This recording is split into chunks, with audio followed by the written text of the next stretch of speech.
गृहोपयोगी साहित्याची खरेदी करताय तर आजच आपल्या टेकेट सुपर मार्टला भेट द्या। कडधान्य, डाळी, साबण, ब्रँडेड कपडे, शूज, सायकल, कॉस्मेटिक्स हे सर्व मिळण्याचं एकमेव ठिकाण म्हणजेच टेकेट सुपर मार्ट। 5,000चे भरपूर डिस्काउंट, कमीत कमी 4,999च्या खरेदीवर 5 किलोमीटर पर्यंत मोफत घरपोच सेवा। पत्ता पंचवटी चित्रमंदिर जवळ, 3 बत्ती रोड। संपर्क 92 97 97 50 00।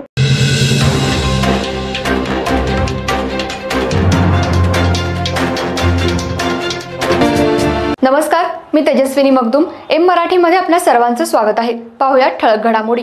इचलकरंजी महानगरपालिकेमधील कंत्राटी घंटागाडी कर्मचाऱ्यांनी 3 दिवसांपासून संप सुरू केला आहे। मात्र अधिकाऱ्यांनी याकडे दुर्लक्ष केल्यानं संप अद्याप सुरूच आहे। त्यातच मक्तेदारानं दुसऱ्या कर्मचाऱ्यांद्वारे शहरातला कचरा उठाव सुरू केल्यानं कर्मचाऱ्यांमध्ये असंतोषाचं वातावरण पसरले। इचलकरंजी शहरामध्ये मक्तेदारामार्फत कचरा उठाव केला जातो। हा कचरा घंटागाडीद्वारे गोळा करून कचरा डेपो इथं टाकला जातो। या घंटागाडीवर शहरातले 110 युवक कंत्राटी पद्धतीनं काम करतात। मात्र यांना किमान वेतनाप्रमाणे पगार न मिळाल्यानं कर्मचाऱ्यांनी संप पुकारलाय। तसंच कर्मचाऱ्यांचा 3 महिन्याचा पगार न मिळाल्यानं कर्मचाऱ्यांच्या रोजीरोटीचा प्रश्न गंभीर बनलाय। तर याकडे अधिकाऱ्यांनीही कानाडोळा केल्यानं कर्मचाऱ्यांनी दाद कुणाकडे मागायची असा प्रश्न पडलाय। दरम्यान कर्मचाऱ्यांचं आंदोलन सुरू असतानाच मक्तेदारानं दुसरे कर्मचारी बोलवून घंटागाडी सुरू केल्यानं कर्मचारी वर्गामध्ये असंतोषाचं वातावरण पसरलंय। याकडे मक्तेदारानं आणि प्रशासनानं लक्ष न दिल्यास आंदोलन तीव्र करण्याचा इशारा कर्मचाऱ्यांनी दिलाय। यावेळी भारतीय जनता पार्टीचे इचलकरंजी शहराध्यक्ष अमृतमामा भोसले आणि कोल्हापूर जिल्हा युवा मोर्चा माजी जिल्हा उपाध्यक्ष आकाश माने यांनी भेट देऊन कर्मचाऱ्यांच्या पाठीशी ठामपणे उभं राहण्याचा निर्धार केला।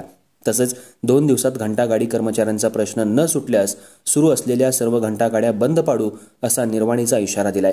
त्यामुळे आता तरी प्रशासनाला जाग येईल का हे पाहणं उचित ठरेल। अनेक ठिकाणी कचरा उठाव बंद असल्यानं नागरिकांच्या आरोग्याचा प्रश्न गंभीर बनल्यानं आरोग्य विभाग नागरिकांच्या जीवाशी खेळत आहे का असा सवाल उमटत असून आता जिल्हाधिकाऱ्यांनी या प्रकरणात लक्ष घालून झोपेचं सोंग घेणाऱ्या अधिकाऱ्यांची कानउघडणी करावी आणि हा प्रश्न तात्काळ निकाली काढावा अशी मागणी सर्वसामान्य जनतेमधून होत आहे। यावेळी भाजपा शहराध्यक्ष पैलवान अमृतमामा भोसले, युवा मोर्चा माजी जिल्हा उपाध्यक्ष आकाश माने यांच्यासह कार्यकर्ते, कंत्राटी कर्मचारी मोठ्या संख्येने उपस्थित होते।